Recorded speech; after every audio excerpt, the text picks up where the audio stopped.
أما بعد فأعوذ بالله من الشيطان الرجيم.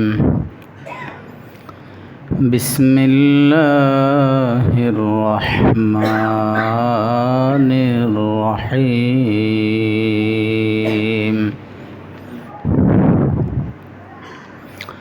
قل إن كان آباؤكم وأبناؤكم وأزواجكم وعشيرتكم وأموال اقترفتموها وتجارة تخشون كسادها ومساكن ترضونها أحب إليكم من الله ورسوله وجهاد في سبيله فتربصوا حتى يأتي الله بأمره والله لا يهدي القوم الفاسقين. وقال رسول الله صلى الله عليه وسلم لا يؤمن أحدكم حتى أكون أحب إليه من والده وولده والناس أجمعين أو كما قال رسول الله صلى الله عليه وسلم. সকলেই পড়ুন আল্লাহুম্মা সাল্লি আলা মুহাম্মাদিন ওয়া আলা আলি মুহাম্মাদ কামা সাল্লাইতা আলা ইব্রাহিম ওয়া আলা আলি ইব্রাহিম ইন্নাকা হামিদুম মাজিদ. اللهم بارك على محمد وعلى آل محمد كما باركت على إبراهيم وعلى آل إبراهيم إنك حميد مجيد. الحمد لله. আল্লাহ রব্বুল আলামিনের দরবারে অসংখ্য গণিত শুকর, যিনি তার ঘরে আমাদেরকে সুস্থ শরীরে ঈমানি হালতে আসার বসার তৌফিক দিয়েছেন। আলহামদুলিল্লাহ।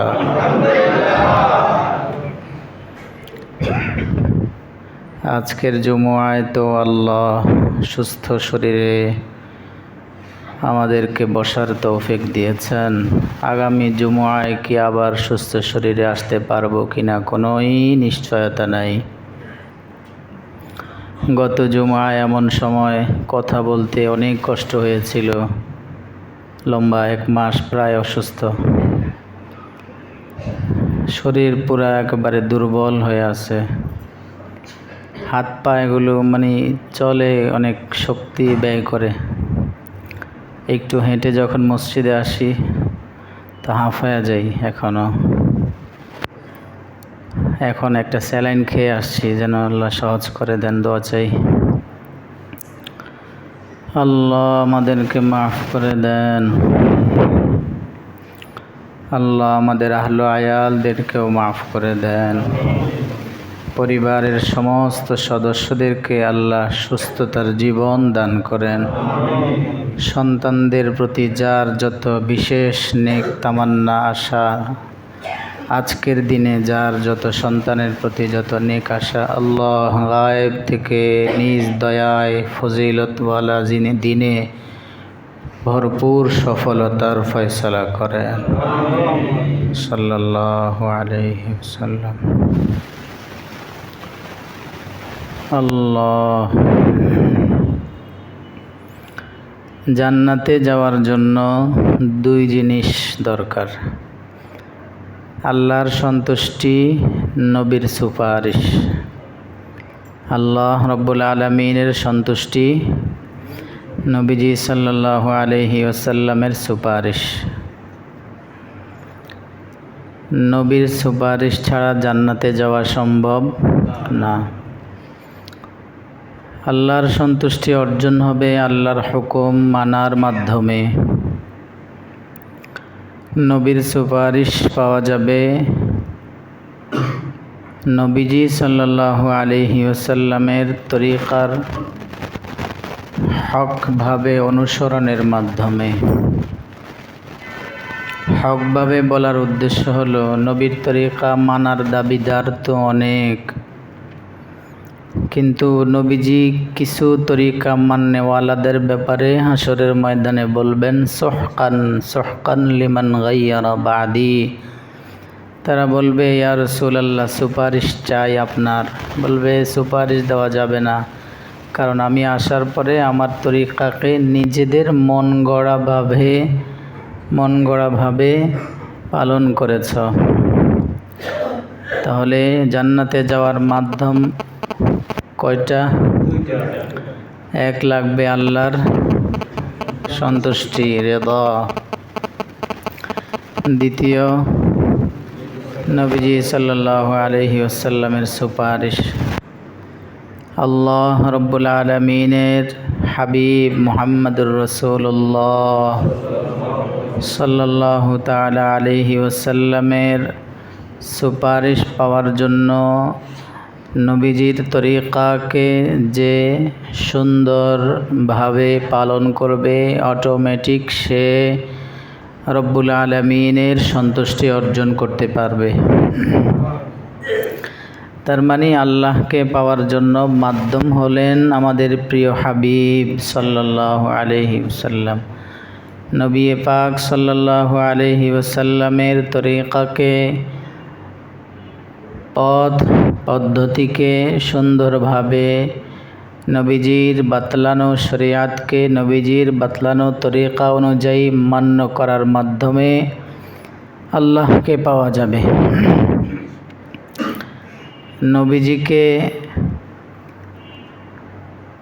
নবীজির সুপারিশ পাওয়ার জন্য নবী আলাইহিস সালাতু ওয়াস সালামকে সর্বদিক থেকে সর্বাগ্রে রাখতে হবে।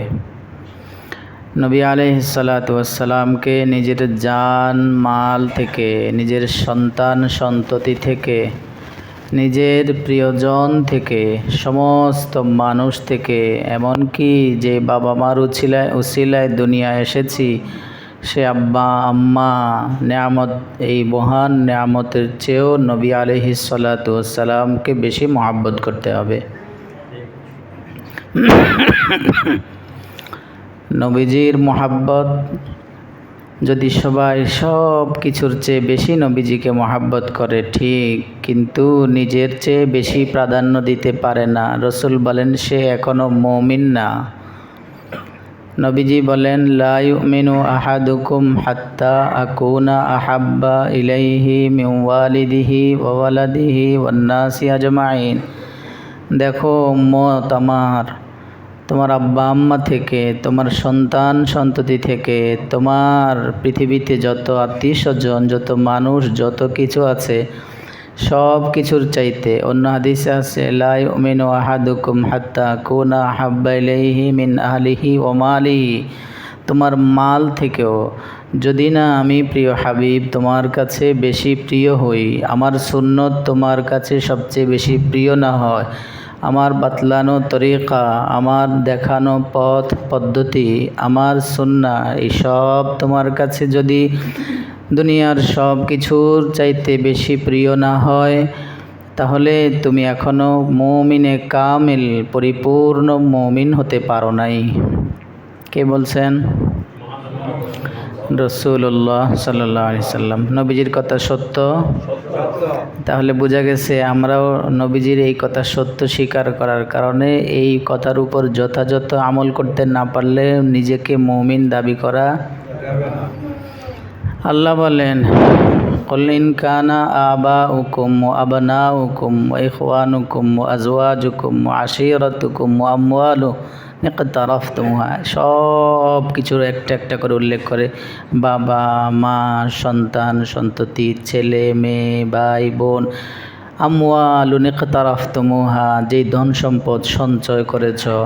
ওয়া তিজারাতুন তাখশাউনা কাসাদাহা, অনেক বড় ব্যবসায়ী তুমি, ব্যবসা বাণিজ্য করে সব জমা করেছো, এখন আশঙ্কায় আছো কোনো না কোনোভাবে জানিস ব্যবসাটা কিছু ক্ষতি হয়ে যায় কিনা। ব্যবসার প্রতি এতটা মোহ তোমার, সবসময় টেনশনে থাকো যে ব্যবসার কোনো সমস্যা হয়ে যায় কিনা।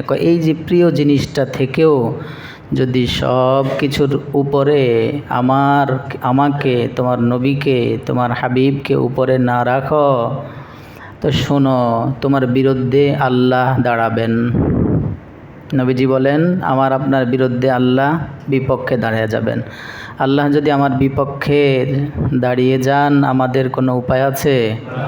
আল্লাহ বলেন, ফাতারাব্বাসু, এই সব কিছুর উপরে যদি আল্লাহর রসুল এবং আল্লাহর রাস্তায় জিহাদ ফি সাবিলিল্লাহ, এই সব কিছু যদি তোমার কাছে সবচেয়ে বেশি প্রিয় না হয়, ফাতারাব্বাসু হাত্তা ইয়াতিয়াল্লাহু বিআমরি, আল্লাহর শাস্তি তোমাকে পাকড়াও করার অপেক্ষা করো। ওমর রাদিয়াল্লাহু তাআলা আনহুর ব্যাপারে হযরতে আব্দুল্লাহ ইবনে হিশাম রাদিয়াল্লাহু আনহু বলেন, আন আব্দুল্লাহ ইবনে হিশাম রাদিয়াল্লাহু আনহু قال كنا مع النبي সাল্লাল্লাহু আলাইহি ওয়াসাল্লাম। আব্দুল্লাহ বিন হিশাম বলেন, একবার এক সফরে সাথে আমরা নবীজি সাল্লাল্লাহু আলাইহি ওয়াসাল্লামের সাথে ছিলাম। ওহুয়া আখিযুম বিয়াদি উমর, নবীজি তখন ওমরকে এত বেশি ভালোবাসেন যে ওমরের হাতটা ধরে ধরে, খাদেমে রাসূল হযরতে ওমরের হাত ধরে ধরে নবীজি হাঁটতেছেন।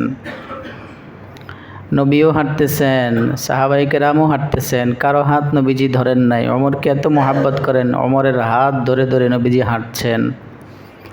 এক পর্যায়ে ওমরের দিল থেকে একটা কথা বের হলো, সেটা সে মুখে প্রকাশ করলেন।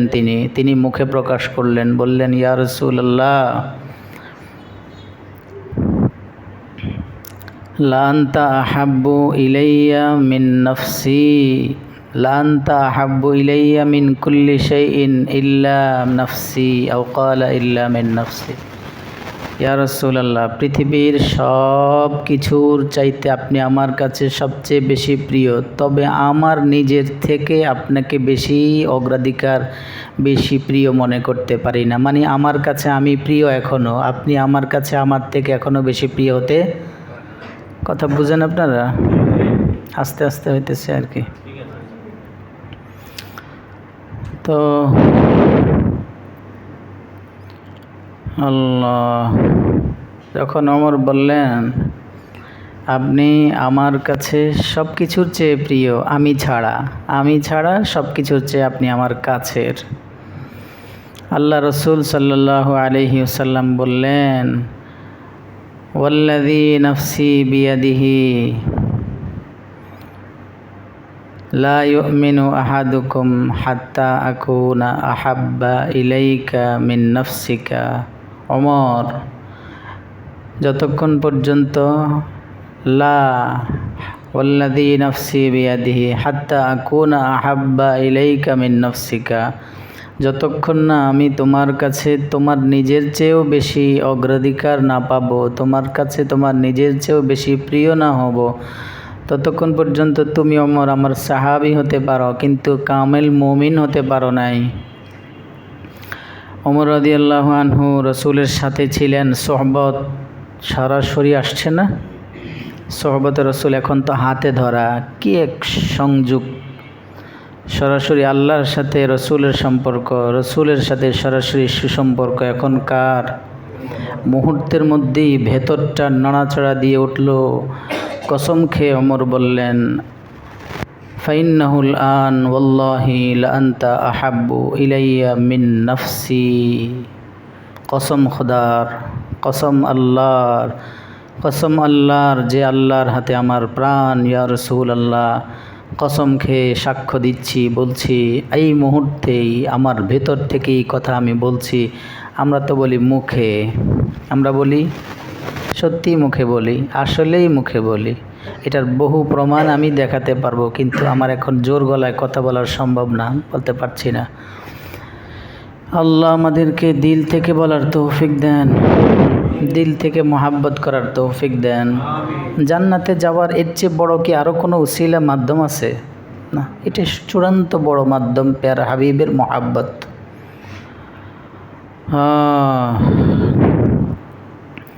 ইয়া রাসূলুল্লাহ, কসম করে বলছি আপনি আমার কাছে এই মুহূর্তে আমার নিজের চেয়েও বেশি পছন্দের, বেশি প্রিয়। নবীজি এবার তাকে সান্ত্বনা দিয়ে বললেন, মন খারাপ করো না। আল-আন ইয়া উমর আই কামুলা ঈমানুকাল আন।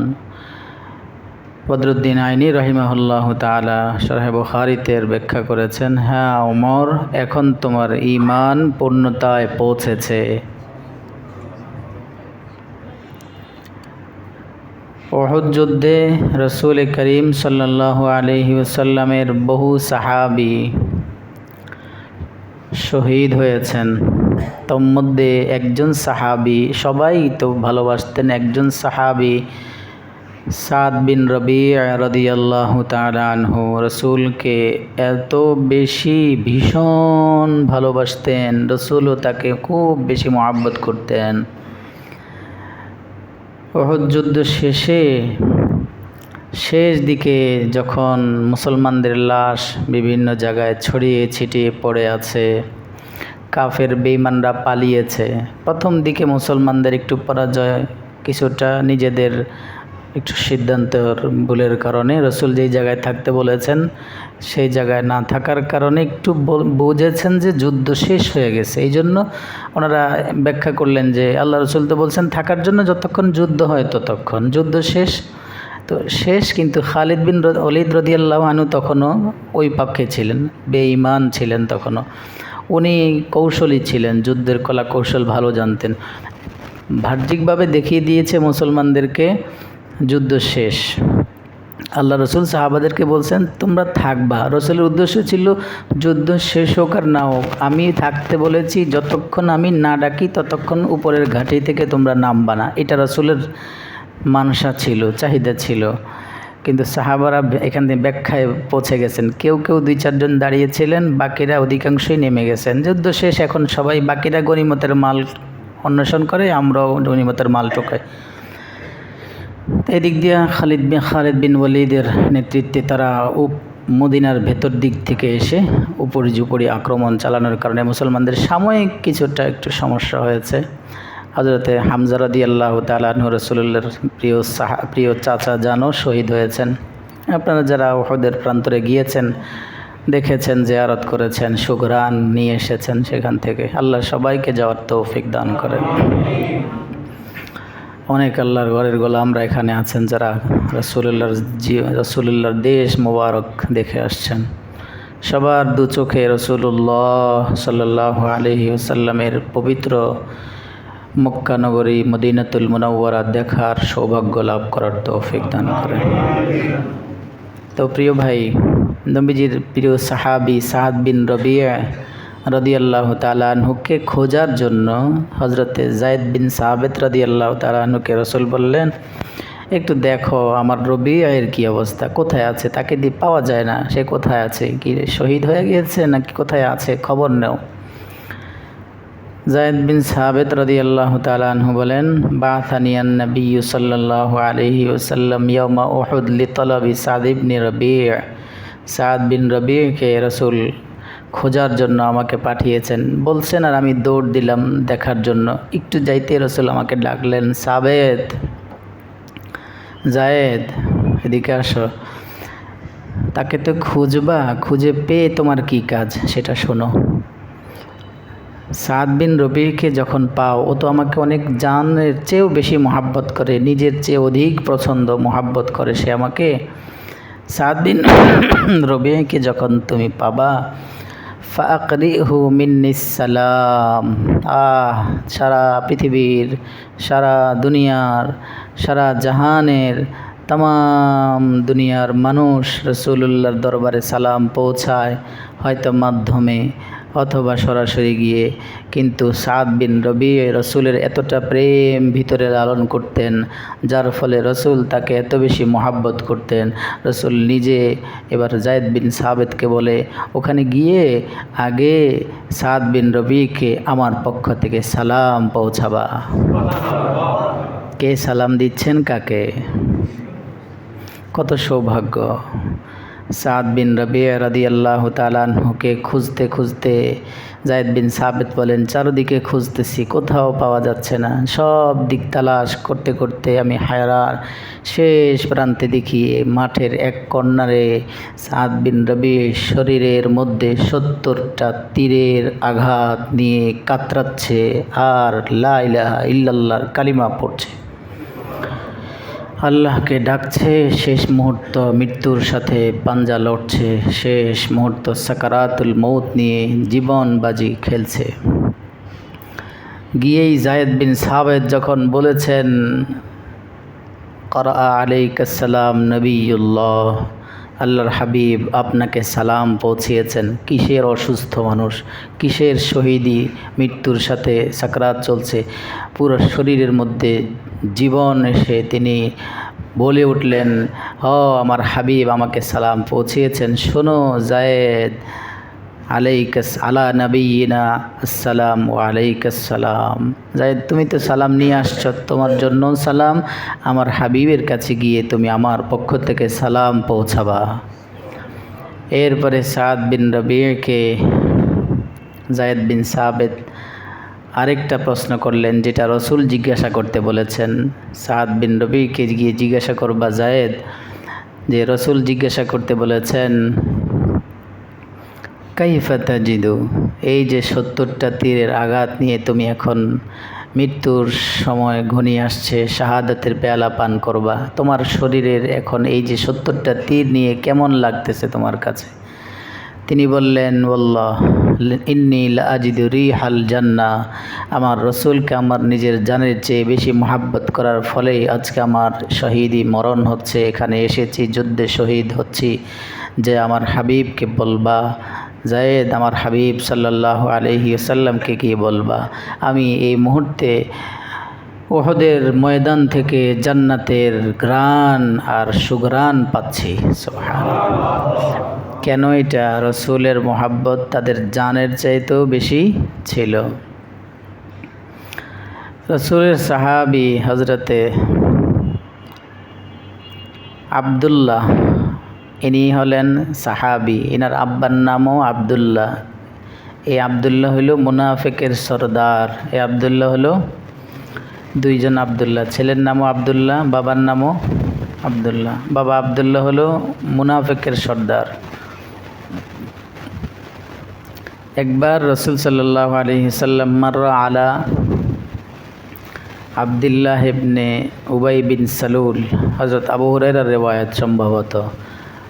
তিনি বলেন, একবার রসুল করিম সাল্লাল্লাহু আলাইহি ওয়াসাল্লাম এই মুনাফিক সর্দার আবদুল্লাহ বিন উবাই বিন সালুলের পাশ দিয়ে যাচ্ছিলেন সাহাবাদের এক কাফেলা নিয়ে, এক জামাত। নবীজি হাঁটছেন, নবীজি তো বের হলেই সাহাবারা এসে চারদিক থেকে জড়ায় ধরতেন, চারদিক থেকে নবীজির পাশে সাথী হয়ে হাঁটতেন। নবীজি কোথাও গেলে, বের হইলে বাসা থেকে, হজরা থেকে, মসজিদ নববী থেকে। তো তিনি বলেন, আমরা একবার নবীজির সাথে যাচ্ছিলাম, এ পাশেই উবাই বিন সালুল মুনাফিক সর্দার। মানুষ হাঁটলে পায়ের, মদিনায় যেখান দিয়ে হাঁটছিলেন বালু, মরুভূমি এলাকা ছিল, বালু। তো নবীজি হাইটা হাইটা যাচ্ছেন, আর হাঁটার পথে বালু উড়ে না, নাউজুবিল্লাহ। এই বদমাইশ বেয়াদব এমন গোস্তাখি করেছে নবীজির শানে, এটা আমি বলতে পারছি না, তারপর আপনাদেরকে বোঝানোর জন্য বলতে হয়। এই বেয়াদব তার ভাষায় বলছিল, অনুবাদ হলো, বলতাম, বলে যে নাউজুবিল্লাহ, ছোট মোহাম্মদ, আমরা বলি না ছোট লোক, কই ছোট লোক মুহাম্মাদের সাল্লাল্লাহু আলাইহি ওয়াসাল্লাম পায়ের দুলা আমার গায়ে আসছে, ছি ছি ছি ছি, নাউজুবিল্লাহি তাআলা। কথাটা অনেক জঘন্য না? বদমাইশি। এতটুকু বলতেই রসুলকে যে সাহাবারা তাদের বাবা মা থেকে বেশি মহাব্বত করতেন, এর প্রমাণ দেখেন। এবার ওই সফরে ওই সাথী ওই মুনাফিকের সর্দারের ছেলের নাম কি? ইনি হলেন জলিলুল কদর সাহাবি, আর ওইটা হইল কাট্টা কাফের, কাফের চেয়ে নিকৃষ্ট। ইন্নাল মুনাফিকিনা ফিদ দারকিল আসফাল, আল্লাহ বলছেন কাফের বেঈমান থেকেও নিকৃষ্ট হইল মুনাফিকেরা। তো ওই সময় রসুলকে যে রসুলের সাহাবারা নিজের জানের চাইতে মহাব্বত করতেন, আগের দুই হাদিস থেকে ওমরের হাদিস এবং জায়েদ বিন সাহাবেতের রওয়ায়াত থেকে বুঝেছেন না? এখানে আমি বুঝাইতে চাচ্ছি রসুলকে সাহাবায়ে কেরাম নিজের বাবা মার চেয়েও বেশি মহাব্বত করতেন। যখন এই মুনাফিকের সর্দার আবদুল্লাহ বিন সালুল এই কথা বলেছে, তার ছেলে রসুলের সঙ্গী রসুলের সাহাবি তখন বললেন, ওয়াল্লাযী আনজালা আলাইকাল কিতাবা বিল হক ওয়াল্লাযী আকরামাকা লাইন শিতা লাআতাইতুকা বিরাসিহি। ইয়া রাসূলুল্লাহ, আপনার কাছে ওই সত্তার কসম যিনি আপনাকে সত্য সহ কোরআন আপনার প্রতি নাজিল করেছেন, ওই রবের কসম যিনি আপনাকে সম্মানিত করেছেন, এই বেঈমান অসম্মানী করলে কি হবে? সম্মান তো দেনেওয়ালা কে? শুনেন ইয়া রাসূলুল্লাহ, আপনি যদি এখন আমাকে নির্দেশ দেন, লাইন শিতা লাআতাইতুকা বিরাসিহি, এই জালেম মুনাফিকের বাবা কিন্তু পাশে শুনতেছে, বাবাকে তুচ্ছতা ছিল, মানে বাবা যে বাবাই না রসুলের সাথে, সামনে এটার প্রমাণ দিচ্ছেন। আপনি যদি বলেন এই বেয়াদবের কল্লা আমি এখন দ্বিখণ্ডিত করে আপনার পায়ের সামনে আইনে হাজির করব। কতটা বেশি মহাব্বত করতেন আল্লাহ রসুলকে। রসুলের মহাব্বত বাবার চেয়ে বেশি হওয়া চাই, সম্পদের চেয়ে বেশি হওয়া চাই। হ্যাঁ, আরেক সাহাবি, মদিনায় রসুল হিজরত করে গেছেন, তলহা ইবনুল বারা রাদিয়াল্লাহু তাআলা আনহু নামে একজন ছোট সাহাবী ছিলেন, ছোট। হুসাইন ইবনে ওয়াহুশ তিনি রওয়ায়াত করেন, হযরত তলহা ইবনুল বারা রাদিয়াল্লাহু তাআলা আনহু নবীজি যখন মদিনাতুল মুনাওয়ারা হিজরত করে মক্কাতুল মুকাররমা থেকে গিয়েছেন, ওই সময়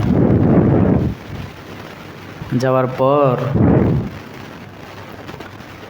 আল্লাহ, এই ছোট সাহাবী তলহা ইবনুল বারা দৌড়ে এসে রসুলের সামনে দাঁড়ায়া বললেন, ইয়া রাসূলুল্লাহ, আপনাকে আমি দুনিয়ার সব কিছুর চাইতে আমার আব্বা আম্মার চেয়েও আপনাকে বেশি মহাব্বত করি।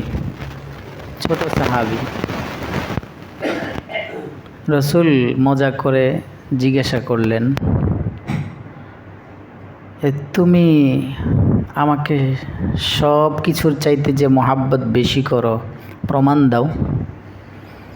কি প্রমাণ? তুমি ছোট সাহাবী, তুমি কি বুঝো আমার মহাব্বত? আসলে রসুলের সহবতটা, সংস্পর্শটা এত বেশি উচ্চ মানের এক আল্লাহর মারেফাতের মাধ্যম ছিল যে এক সেকেন্ডে এক একজন আসমান পর্যন্ত সম্মানের অধিকারী হয়ে যাইতেন। মুহূর্তের মধ্যে এক একজন সাহাবী আল্লাহ পর্যন্ত পৌঁছে যাইতেন। আল্লাহকে মুহূর্তের মধ্যে পাওয়া সহজ হইতো, রসুলের চেহারা মুবারক দেখলেই আল্লাহকে চেনা সহজ হয়ে যাইত।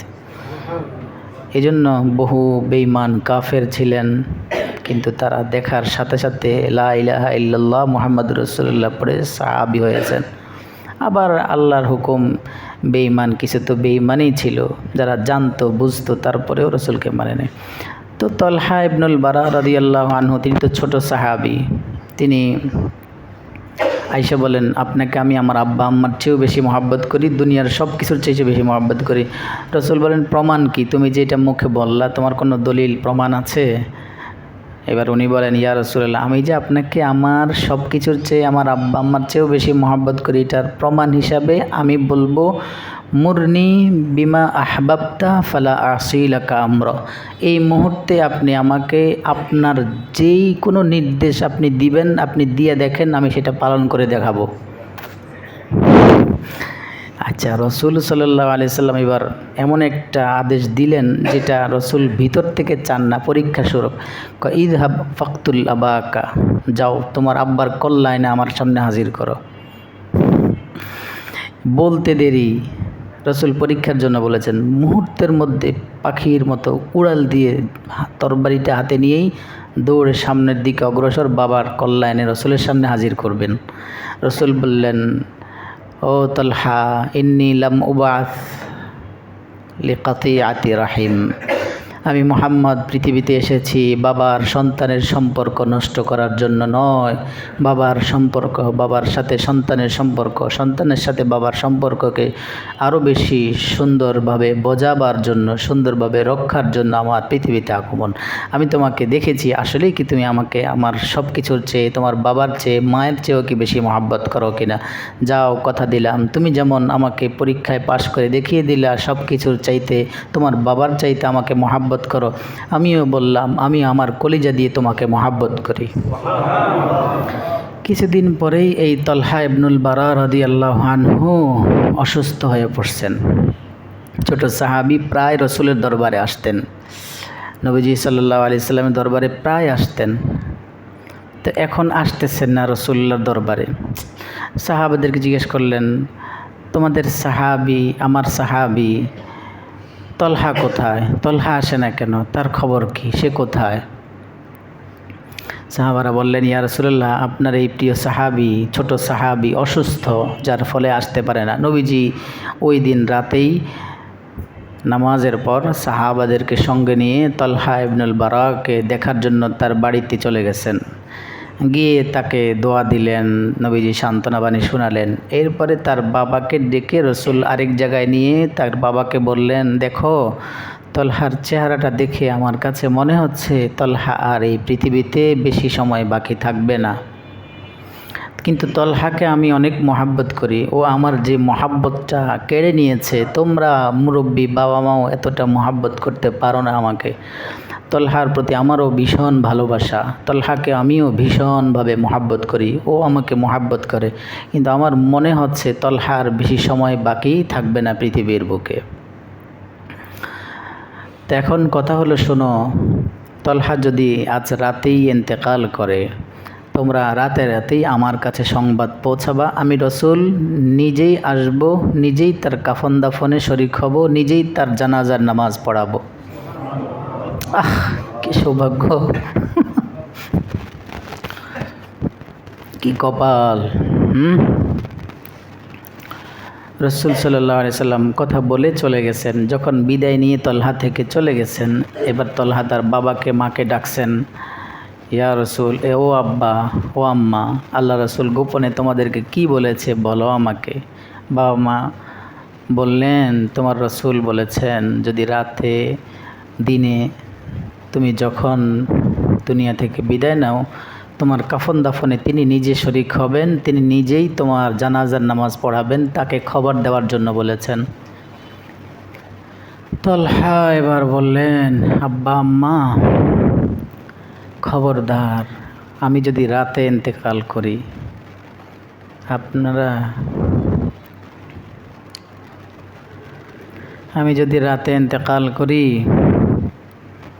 খবরদার আপনারা আমার রসুলকে রাতের বেলা গিয়ে খবরটা পৌঁছাবেন না, কারণ ইন্নী আখাফু আলাইহিল ইয়াহুদ, আমার বাড়িতে আসার পথে ইহুদিদের গোত্র আছে কয়েকটা, আমার ভয় হচ্ছে রাতের বেলা যদি রসুল আমার জানাজায় শরিক হন তো ইহুদিরা রসুল্লাহ সাল্লাল্লাহু আলাইহি ওয়াসাল্লামের উপর আক্রমণ করতে পারে, তাই আপনারা আমার রসুলকে রাতে ডাকবেন না, দিনে ইন্তেকাল করলে দিনে ডেকে জানাজায় শরিক করাবেন। আল্লাহু আকবার। রাতেই কাফন দাফন হলো, বাবা মা এলাকার মানুষ জানাজা পড়ায়া তাকে কাফন দাফন করায়া শেষ করে দিলেন। সকালবেলা রসুলের কাছে সংবাদ পৌঁছলো, রসুল আপনার প্রিয় সাহাবী তো ইন্তেকাল করেছে, কাফন দাফনও সব শেষ, জানাজাও শেষ। রসুল বললেন, কেন তোমরা আমাকে ডাকো নাই? আমি না বলেছিলাম ইয়া রাসূলুল্লাহ, তলহার ওসিয়ত ছিল, তলহা বলেছে রাতে ইন্তেকাল করলে আপনাকে ডাকতাম না, সে আপনার ব্যাপারে ওই ইহুদি গোত্রের আশঙ্কা করছিল, ইহুদিরা যদি রাতের বেলা আপনার উপর আক্রমণ করে এই জন্য নিষেধ করেছে। এত বেশি রসুল তাকে মহাব্বত করতেন। রসুল যে সাহাবাদেরকে নিয়ে ওখানে গিয়েছেন, পরের দিন রসুল ছুটে গেছেন তলহার কবরে। যখন শুনেছেন তলহার কবরস্থ হয়ে গেছে, রসুল সাল্লাল্লাহু আলাইহি ওয়াসাল্লাম সাহাবাদেরকে নিয়ে সেই তার তলহা রাদিয়াল্লাহু তাআলা আনহু বিন বারা কবরে গিয়ে রসুল সাল্লাল্লাহু আলাইহি ওয়াসাল্লাম আল্লাহর কাছে দোয়া করলেন, সাহাবাদের সহ লম্বা দোয়া করলেন। এক পর্যায়ে রসুল বললেন, আল্লাহুম্মা আলকা তলহাতা, আল্লাহুম্মা আলকা তলহাতা, আল্লাহুম্মা আলকা তলহাতা تضحك إليه ويضحك إليك اللهم ألق طلحة تضحك إليك ويضحك إليك আল্লাহ আপনি তলহার সাথে, তলহা আমাকে অনেক বেশি মহাব্বত করতো, আল্লাহ আপনি তলহার সাথে এমনভাবে মোলাকাত করেন তাদহাকু ইলাইক, তাদহাকু ইলাইক, যে আপনি তলহাকে দেখে দেখে হাসবেন, ওয়াদহাকু ইলাইক, তলহাও আপনার দেখে হাসবে। হাসবে মানে আল্লাহর সন্তুষ্টি, আপনি আল্লাহ তার উপর সন্তুষ্ট থাকবেন, সেও আপনাকে পেয়ে সন্তুষ্ট থাকবে, এমন যেন হয়। রসুলের এই দোয়া তলহার জন্য সাথে সাথে কাজে লেগেছে। ও প্রিয় ভাইয়েরা আমার, রসুলুল্লাহকে নিজের সন্তানের চেয়েও বেশি মহাব্বত করেছেন আনাস রাদিয়াল্লাহু তাআলা আনহুর মা। যখন আনাস রাদিয়াল্লাহু তাআলা আনহুর বয়স ছিল 8, বয়স ছিল 8, হযরত আনাস রাদিয়াল্লাহু তাআলা আনহু ছোট বাচ্চা এই সাহাবীকে নিয়ে আনাসের মা রসুলুল্লাহর দরবারে গেছেন। যখন রসুল হিজরত করে মদিনায় গেছেন, মক্কাতুল মুআজ্জামা থেকে মদিনার এক এক সাহাবী, এক এক পুরুষ সাহাবী, এক এক মহিলা সাহাবিয়া, এক একজন এক একটা হাদিয়া নিয়ে রসুলের দরবারে পৌঁছলেন। কেউ এই হাদিয়া দেন, কেউ ওইটা হাদিয়া দেন, কেউ ওইটা হাদিয়া দেন, এক একজনে এক একটা হাদিয়া দিচ্ছেন রসুলুল্লাহকে। হযরতে রসুল করিম সাল্লাল্লাহু আলাইহি ওয়াসাল্লামের কাছে এই আনাস রাদিয়াল্লাহু তাআলা আনহুর বয়স যখন 8, ওই সময় মা আনাসকে হাতে নিয়ে রসুলকে বললেন, ইয়া রাসূলুল্লাহ, এক একজন তো এক একটা আপনাকে হাদিয়া দেয়, আমি গরিব মানুষ, আমার কিছুই নাই হাদিয়া দেওয়ার মতো। এই যে আমি আমার সন্তানটাকে আপনাকে হাদিয়া দিয়ে দিলাম, এটা আপনার খেদমত করবে, এটা আপনার খাদেম, এটা আপনার সাথে থাকবে, আপনার সঙ্গী হবে, আপনার কথা শুনবে, আপনার কথা মতো চলবে উঠবে, আপনার যখন যা লাগবে সে করবে। নিজের সন্তানকে রসুলের মায়ায় ধরে রাখছেন না দিয়ে দিয়েছেন হাদিয়া। 10 বছর লাগাতার ছিলেন, 18 বছর পর্যন্ত লম্বা সময় খেদমত করেছেন। এরপরে বিভিন্ন কাজে ব্যস্ততায় রসুলের কাছে ছিলেন। সাহাবারা রসুলকে এমনভাবে ভীষণ ভালোবাসতেন, নিজের আমওয়াল থেকেও, ধন সম্পদ থেকেও বেশি ভালোবাসতেন। বহু ঘটনা আছে। হযরতে আবু দাহদাহ রাদিয়াল্লাহু তাআলা আনহুর ঘটনা তো আপনারা জানেন। মদিনার এক গরিব সাহাবী, একটা বাগান আছে, এই বাগান, ওনার বাগানটা এই চারপাশ দিয়ে বাউন্ডারি দেওয়ার জন্য, দেয়াল দেওয়ার জন্য সীমানায় দিতে গিয়ে উনি নিয়ত করলেন যে বাউন্ডারি দিবেন, কিন্তু একটা খেজুর গাছ, পাশের বাগানওয়ালার খেজুর গাছ আইসা এখানে বাঁকা হয়ে আছে। এখন বাউন্ডারি দিতে গেলে সোজা করে দেওয়া যায় না। প্রথমে ওই গাছওয়ালার কাছে গেছে, যাই বলছে আপনার এটা আমাকে বিক্রি করে দেন, দিয়ে দেন, এটা করেন। সে অস্বীকৃতি করলো। এরপরে আসছে ওই গরিব সাহাবী, ইতিম ছিলেন, রসুলুল্লাহর কাছে আসছেন, ইয়া রাসূলুল্লাহ, আমার এই বাউন্ডারিটা দিতে মন চাইতেছে, আমার যেন সীমানাটা ঠিক থাকে, আমি এখন এই কারণে পারতেছি না, আপনি একটু তাকে সুপারিশ করেন, সে যেন বাগানের গাছটা আমাকে দিয়ে দেয় বা যা করার করে, আমি যেন সীমানায় বাউন্ডারি দিতে পারি। এই কথা বলার পর রসুল তাকে ডাকলেন। রসুল ডাইকা তাকে বললেন, আতিহা ইয়াহু বিনাখলাতিন ফিল জান্নাহ, এই গাছটা ওর কারণে বাউন্ডারি দেওয়া যাচ্ছে না, তুমি ওরে তোমার গাছটা দিয়ে দাও বা বিক্রি করে ফেলে, একটা করো, বিনিময়ে আমি রসুল জিম্মাদারি নিলাম, জান্নাতে এই একটা গাছের, দুনিয়ার একটা গাছের বিনিময়ে জান্নাতে একটা গাছ আল্লাহর কাছ থেকে তোমাকে নিয়ে দিব। জান্নাতের এক একটা গাছ, ইন্না ফিল জান্নাতি লাশাজারাতান ইয়াসিরুর রাকিবু ফি জিল্লিহা মিয়াতা আম লা ইয়াকতাউহা, এক একটা গাছ এত বড় হবে, ঘোড়সাওয়ার, অতি দ্রুতগামী ঘোড়সাওয়ার যদি ওই জান্নাতে এক একটা গাছের ছায়া দিয়ে দৌড়াতে থাকে দ্রুত বেগে, মিয়াতা আম, 100 বছর যদি দৌড়াতে থাকে, তারপরে ওই গাছের ছায়া শেষ করতে পারবে না। যাক, পড়া কপাল, সে রাজি হয় নাই। কিন্তু ওই সময় ওই মজলিসে অনেক সাহাবী ছিলেন, এর মধ্যে একজন সাহাবী ছিলেন সাবেত, যাকে আবু দাহদাহ বলা হতো। আবু দাহদাহ রাদিয়াল্লাহু তাআলা দাঁড়ায় বললেন, ইয়া রাসূলুল্লাহ, সে তো অস্বীকৃতি জানিয়েছে, আমি যদি এই গাছটা নিয়ে দিই, আমার জন্য কি সুসংবাদ? দেখেন, নিজের জান মাল সম্পদ সব কিছুর চাইতে রসুলকে যে ভালোবাসেন সাহাবারা, এর উজ্জ্বল নক্ষত্র একজন হযরতে আবু দাহদাহ। রসুল বলেন, হ্যাঁ, তোমাকেও দেওয়া হবে।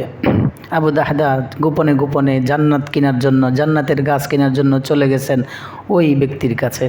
গিয়ে বললেন, আপনার এই গাছটা আমার কাছে বিক্রি করেন, বিনিময়ে আমার 600 গাছ খেজুর গাছ। কয়শো? গাছটা ছোট, অনেক বড় বড় গাছ, বাগানটা তাহলে ছোট হবে? 600 খেজুর গাছ বিশিষ্ট বিশাল একটা বাগান আছে।